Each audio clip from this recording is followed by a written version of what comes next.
Hey everyone, and welcome to 10-Minute Elections. Today is Monday, January 4th, as it is the day before Election Day in Georgia, the two runoff elections that will decide control of the Senate and whether or not the Democrats have a U.S. government trifecta.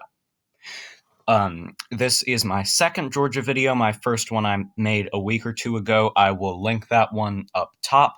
But let's get straight into it because we have a lot to go over. I know in my last Georgia video, I focused a lot on the demographic shifts and how different counties shifted between 2016, 2018, and 2020. So today I want to focus more on the early vote, the fundraising, the odds, what polls we have now, that kind of thing. So let's hop straight into it. Here's just a refresher on the results. I know this slide was on my last Georgia video.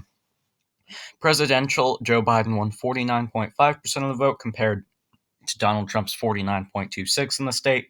Senate regular election, David Perdue won 49.7% of the vote compared to John Ossoff's 47.9%. Libertarian Shane Hazel taking the remaining 2.3%, but the runoff election will just be between the top two, so David Perdue and John Ossoff. And in the Senate special election, Raphael Warnock won the plurality of the vote, but both parties' votes were split two ways.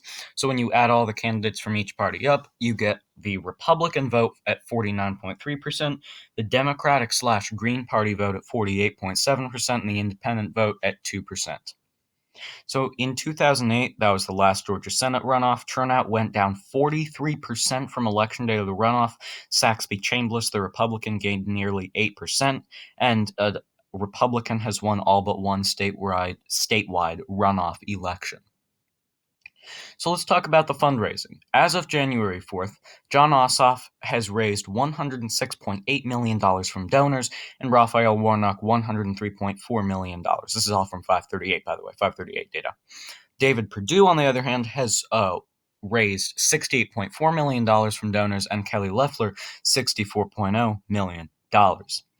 However, this isn't the end of the fundraising. The outside spending from out-of-state PACs and super PACs heavily favors Republicans. Republican $180.5 million and only $63.1 million spent on the Democratic candidates. So it appears at first that the Democrats have a big financial advantage, but when you factor the outside spending, the PAC spending into account, the Republicans actually have a sizable advantage. However, although outside spending gives GOP candidates a net financial advantage, TV stations are allowed to charge outside spending groups whatever they want to give them airtime, while they are legally required to give candidates off the backs of donor donations their lowest rates. So Democrats have actually ran more ads, even though they have less money, since more of their money, the 106.8 and the 103.4, that money gets a far better value than the 180 million in outside spending for Republican candidates. So let's look at early votes and betting odds, because this is important. Like I said, in 2008, we saw a 43% dip in turnout. But early voting here is over 3 million, including nearly 1 million absentee mail-in. But this is the big thing I want to focus on. Again, I said there's usually a sizable drop. Over 117,000 early voters in these runoffs that have already voted did not vote in the general election. Again, over 100,000 new voters from Election Day to runoff. This is extraordinarily rare, and all signs indicate that these are probably Democratic-leaning voters in suburban areas outside of Fulton, like Cobb County, which Joe Biden was able to win by 14 points. Now, keep in mind that the early vote typically goes Democratic while Election Day goes Republican. Like in the general election, we saw Donald Trump get out to a big lead on election night because all the Election Day vote was being counted. Then the Democratic vote started trickling in, and it eventually got Joe Biden over the top with 99% of the state reporting. So these elections, as a result of that, it'll probably be very similar. These elections will take days to resolve. I find it highly unlikely that these elections will be resolved right after polls close tomorrow night, just because of the sheer volume of early votes and mail-in and absentee votes. So this is what I really want to focus on, the betting odds you see on the bottom of your screen, because overnight, betting odds on most markets flipped from Perdue to Ossoff. David Perdue had literally had the higher betting odds this whole campaign, and overnight these odds flipped to Jon Ossoff.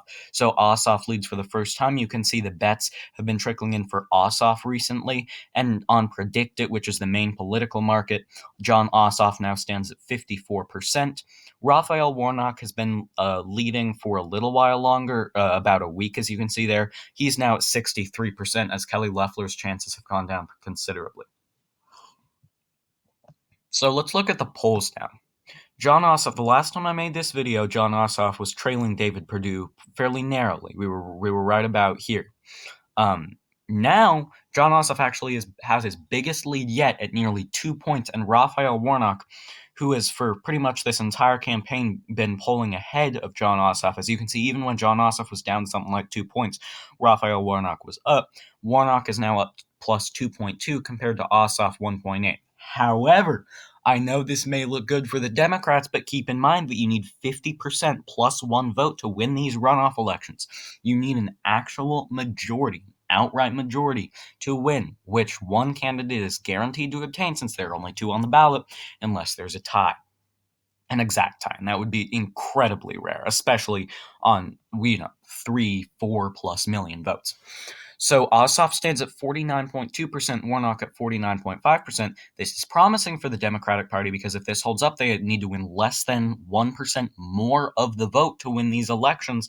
But this does not mean that Democrats necessarily are favored to win these elections because no one is above 50%. And you can see here are the recent polls, and I would take a lot of these with a grain of salt because only Survey USA's is an A-rated pollster. And that one has Ossoff +4 adjusted and Warnock +5 adjusted. But we see the rest of these polls. And also to keep in mind, these are the polls from B, C, D groups that are being factored into these new polling averages that show D plus 1.8 and D plus 2.2. So these aren't necessarily to be trusted as much as something from a source like Survey USA. So the most recent poll from Targos Market Research, which is a CD-rated pollster, has Warnock narrowly up in Purdue and Ossoff in dead heat. The University of Nevada, Las Vegas's business school has Purdue leading and then a tie here. And frankly, I personally disregard any poll that has two candidates of the same party off from each other by more than 3 points because that is just not going to happen. We have Ossoff +3 and Warnock +3, Ossoff +2 and Warnock +2, Ossoff +7 and Warnock +8. I'd like to see the methods of this poll, but a BC poll honestly isn't that bad. The Trafalgar Group, and this is something I want to know, the Trafalgar Group is a Republican-leaning pollster. It is a Republican pollster. A lot of Republican pollsters have been showing Democratic leads in states where they generally don't. The Trafalgar Group had Trump +5 or something like that heading into Election Day in Georgia, but now they're showing Ossoff +5 adjusted and Warnock +5 adjusted. Again, you have the actual leader from the poll and then the mathematically adjusted leader. The Open Model Project, but they have Purdue +2 and Loeffler +2. Melman Group has the two in dead adjusted heat, seeing as it's 50-47. Well, that could easily be 50-50. And then this one really doesn't have anything close to 50%. So according to Reconnect Research, it's anyone's game. 2020 and 2022 Senate composition. Of course, I talked about this last time. It's the same slide. Here is the stakes in 2020. Republicans have 50 and Democrats have 48 seats. If Democrats sweep both seats, then Kamala Harris will serve as the Senate tie-breaking vote, effectively making Chuck Schumer Senate Majority Leader. Otherwise, Republicans will contain control. But also in 2022, here's the 2022 Senate map. The battlegrounds that are clearly leaning one way or another: Iowa, Ohio, North Carolina, South Carolina, Florida, and Georgia's special election, which goes back up in 2022. These are all leaning Republican. So yes, even if Raphael Warnock wins a special election, this one will probably go back to the Republicans in 2022 just because of the incumbent Democratic president. That's definitely makes way for a lot of Republican victories in the 2022 midterms. Democratic-leaning ones, we have Nevada, Colorado, and Vermont only if Phil Scott, the governor, runs. He is mulling it. If he does not, Patrick Leahy should cruise to victory here in one of the most Democratic states in the country. So the true toss-up races, Pennsylvania, Wisconsin, and Arizona. I still think that Democrats will eke out narrow victories in Pennsylvania and Arizona, while the Republican probably wins in Wisconsin. That would mean that would put the Republicans at 50 and the Democrats at 49, meaning this Georgia regular Senate election, Ossoff versus Perdue, decides control of the Senate not only in 2020 but also in 2022. So let's check out what to look for on election day. I think you will want to refer back to these two charts on election day as the results trickle in. So let's talk about first what to look for in a Perdue and Loeffler win, and I'll talk about if that happened on election day, Biden versus Trump. So Republicans win 70% of the votes in Cherokee County. Did they win 70%? No. Trump won 69% to Biden's 30. Republicans need to get 42% of the vote in Gwinnett County, and these are just like margins because they know like how counties will probably vote relative to each other. So what percentages or leads candidates need in order to be on track for success. So 42% of the vote in Gwinnett County, 30% in Fulton County, and less than 300,000 Democratic votes in DeKalb County. So in Gwinnett County on election day, Biden won 58% to Trump's 40%. In Fulton County, Trump didn't even come particularly close to 30%. He only won 26%. And in DeKalb County, Joe Biden did win 308,000 votes. And if the early voting numbers hold up proportionally, then none of these will come true for Republicans. Democrats did lead in Clark County by over 20,000 votes. Republicans did not win Washington County on election day. It went Democratic by 1 point, 50 to 49 in favor of Biden. Republicans should probably look to win 40% of the vote in Chatham County, which they did on election day, exactly 40% for Donald Trump. And also a big Republican, a lot of the Republican support is dispersed, but one more consequential one is Loudon County in the south part of the state, and they need to win that probably by 15 points. Did they? Let me check if they won that county by 15 points. Okay, so they did not. Donald Trump won 55% to Joe Biden's 43. So Donald Trump only won it by roughly 5,000 votes. What to look for in an Ossoff and Warnock win? Democrats cracked 30% of the vote in Hall County, which is another area of big Republican support. Joe Biden did not. Joe Biden only won 28% of that vote. Democrats lead in Clark County by 20,000 votes, 55% of the vote in Cobb County. That all happened. Democrats win Washington County. That happened. Liberty County, yes, they did. Democrats win 70% of the vote in Dougherty County. Yes. And Democrats win 60% of the vote in Muskogee County, which they did. They won 61% of the vote. All right, so that is really what to look for on election day. I will be watching very intently. I'm sure y'all will be as well, and I will certainly be dissecting the results, especially considering that this election is literally for control of the entire U.S. government. The early voting numbers look good for Democrats. The history looks good for Republicans. Which way these races will go, only time will tell. My official rating for both races is toss-up.